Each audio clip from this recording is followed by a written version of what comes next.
आयुर्वेद में ज्वर को केवल शरीर का तापमान बढ़ना नहीं, बल्कि शरीर और मन दोनों के असंतुलन का संकेत माना गया है। यह रोगों का राजा कहलाता है क्योंकि यह पूरे शरीर को प्रभावित कर सकता है। ज्वर अपने आप में एक रोग भी है और कई अन्य रोगों का लक्षण भी हो सकता है।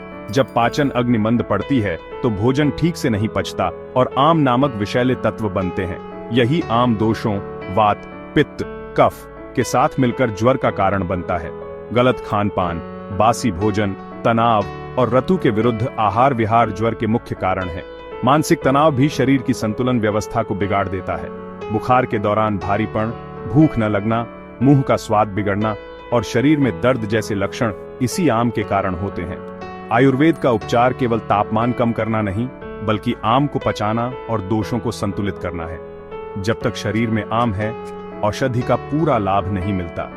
इसलिए आयुर्वेद ज्वर को चेतावनी मानता है कि जीवन शैली और खान पान में सुधार जरूरी है। इसका लक्ष्य शरीर को भीतर से शुद्ध कर दोषों को शांत करना और पाचन अग्नि को पुनः प्रज्वलित करना है। आयुर्वेद में ज्वर को वात, पित्त और कफ दोषों के आधार पर वर्गीकृत किया गया है। जब कोई एक दोष बढ़ता है तो उसी के अनुसार ज्वर के लक्षण प्रकट होते हैं। वातज ज्वर में शरीर में तेज दर्द, जोड़ों में अकड़न, सिर दर्द, कंपकंपी और त्वचा का रूखापन होता है। रोगी को बेचैनी और नींद न आना भी आम है। पित्तज ज्वर में शरीर में जलन, आंखों का लाल होना, अधिक पसीना, तीव्र प्यास और कभी कभी उल्टी या दस्त हो सकते हैं। तापमान अधिक रहता है। कफस ज्वर में भारीपन, ठंड लगना, भूख कम लगना, मीठा स्वाद, अत्यधिक नींद और खांसी जुकाम के लक्षण होते हैं। तापमान हल्का रहता है। जब 2 या 3 दोष मिलकर ज्वर उत्पन्न करते हैं तो उसे द्विदोषज या सन्निपातज ज्वर कहते हैं। सन्निपातज ज्वर सबसे गंभीर होता है, जिसमें मिले जुले लक्षण दिखते हैं। सही उपचार के लिए ज्वर के प्रकार को पहचानना जरूरी है ताकि बढ़े हुए दोष को शांत किया जा सके। आयुर्वेदिक चिकित्सा दोषों के संतुलन और शरीर के प्राकृतिक स्वास्थ्य की पुनर्स्थापना पर केंद्रित है।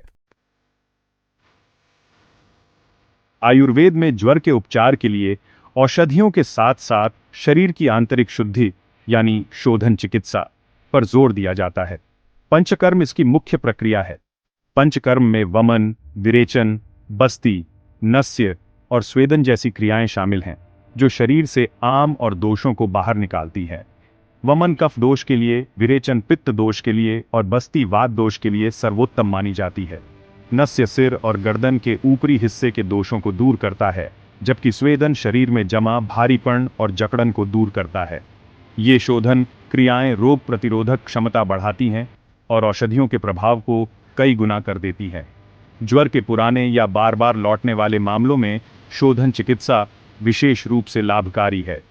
इन सभी प्रक्रियाओं को केवल योग्य आयुर्वेदिक चिकित्सक की देखरेख में ही करना चाहिए। आयुर्वेद में लंघन यानी उपवास को ज्वर की सबसे पहली और महत्वपूर्ण औषधि माना गया है। इसका उद्देश्य पाचन तंत्र को विश्राम देना और आम को पचाना है। उपवास का अर्थ पूरी तरह भूखा रहना।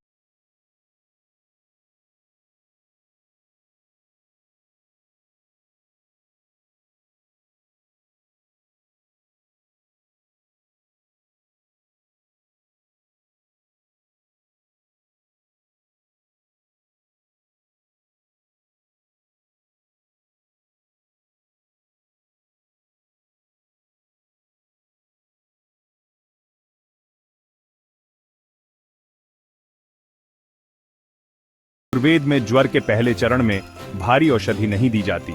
लंघन और दीपन पाचन से ही अधिकांश ज्वर ठीक हो जाते हैं। आयुर्वेद में कई प्राकृतिक जड़ी बूटियां ज्वर के उपचार में अमृत समान मानी गई हैं। इनमें गिलोय, तुलसी, नीम, पिप्पली और अदरक प्रमुख हैं। गिलोय आम का पाचन करती है, रोग प्रतिरोधक क्षमता बढ़ाती है और सभी प्रकार के ज्वर में लाभकारी है। इसका काढ़ा बनाकर पीना सरल उपाय है। तुलसी में एंटीबैक्टीरियल और एंटीवायरल गुण है। तुलसी, अदरक और काली मिर्च का काढ़ा ज्वर, सर्दी और खांसी में तुरंत राहत देता है। नीम एक शक्तिशाली रक्त शोधक और ज्वरनाशक है, खासकर पित्तज ज्वर में। नीम की छाल या पत्तों का काढ़ा लाभकारी है। पिप्पली पाचन अग्नि को प्रज्वलित करती है और आम को पचाती है। शहद के साथ लेने से कफ और वातज ज्वर में आराम मिलता है। अदरक सूजन रोधी और दर्द निवारक है। अदरक का रस या चाय बुखार, गले की खराश और पाचन में लाभकारी है। इन जड़ी बूटियों का सही मात्रा और विधि से उपयोग कर सामान्य ज्वर का घर पर उपचार किया जा सकता है। प्राकृतिक औषधियां शरीर की प्रतिरोधक क्षमता को मजबूत बनाती हैं और बार बार होने वाले ज्वर से बचाव करती हैं। जब घरेलू उपचारों से ज्वर नियंत्रित न हो तो आयुर्वेद में सुदर्शन चूर्ण जैसे शास्त्रीय योगों का प्रयोग किया जाता है। इसमें चिरायता सहित 50 से अधिक जड़ी बूटियां होती हैं। सुदर्शन चूर्ण सभी प्रकार के ज्वर में प्रभावी है, आम का पाचन करता है और शरीर से विषैले तत्व बाहर निकालता है। इसका सेवन गर्म पानी के साथ दिन में 2-3 बार किया जाता है। सुदर्शन घनवटी भी उपलब्ध है जो गोली रूप में है। यह औषधि मलेरिया, डेंगू, चिकनगुनिया जैसे विषाणु जनित ज्वरों में भी सहायक है। महासुदर्शन काढ़ा और अमृतारिष्ट भी ज्वर और संक्रमण में लाभकारी हैं, विशेषकर जीर्ण ज्वर में। कफस ज्वर में त्रिभुवन कीर्ति रस, पित्तज में प्रवाल पिष्टि और वातज में लक्ष्मी विलास रस का प्रयोग किया जाता है। इन औषधियों का सेवन केवल योग्य आयुर्वेदिक चिकित्सक की देखरेख में ही करना चाहिए।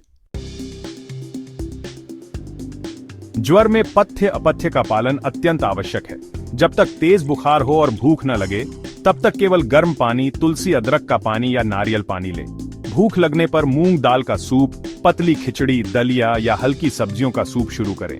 पुराने चावल का भात और अनार, पपीता, सेब जैसे फल भी लिए जा सकते हैं। भोजन हमेशा गर्म और ताजा होना चाहिए ताकि पाचन तंत्र पर बोझ न पड़े। भारी, तला हुआ, मसालेदार भोजन, दूध और दूध से बने उत्पाद, गेहूं की रोटी, मैदा, बेसन, ठंडा पानी, आइसक्रीम, कोल्ड ड्रिंक्स और खट्टे फल से परहेज करें। ज्वर में शारीरिक परिश्रम, व्यायाम और दिन में सोना वर्जित है। शरीर को पूर्ण विश्राम दें। मानसिक तनाव, क्रोध और चिंता से बचें क्योंकि ये शरीर के संतुलन को बिगाड़ते हैं। पथ्य अपथ्य का पालन करने से ज्वर से शीघ्र मुक्ति मिलती है और स्वास्थ्य जल्दी लौटता है। सामान्य ज्वर घरेलू उपचारों से ठीक हो जाता है, लेकिन कुछ लक्षणों में तुरंत चिकित्सक से परामर्श जरूरी है। यदि बुखार 103 डिग्री फ़ारेनहाइट 39.4 डिग्री सेल्सियस से ऊपर हो और घरेलू उपचारों से कम न हो तो यह गंभीर संक्रमण का संकेत हो सकता है। बच्चों और बुजुर्गों में तेज बुखार को नजरअंदाज न करें, तुरंत चिकित्सा सहायता लें। यदि ज्वर 3-4 दिन से अधिक बना रहे या कोई सुधार न हो तो चिकित्सक से मिलें। यह टाइफाइड, मलेरिया, डेंगू जैसे रोगों का संकेत हो सकता है। तेज सिर दर्द, गर्दन में अकड़न, प्रकाश से डर, भ्रम, सांस लेने में कठिनाई, छाती में दर्द, त्वचा पर दाने या बार बार उल्टी जैसे लक्षण गंभीर हैं। ऐसी स्थिति में स्वयं उपचार न करें, तुरंत अस्पताल जाएं। आयुर्वेदिक उपचार सामान्य ज्वर के लिए उपयुक्त है, लेकिन आपातकालीन स्थिति में आधुनिक चिकित्सा का सहारा लेना जरूरी है। ज्वर शरीर का संदेश है कि जीवन शैली या खान पान में सुधार की आवश्यकता है।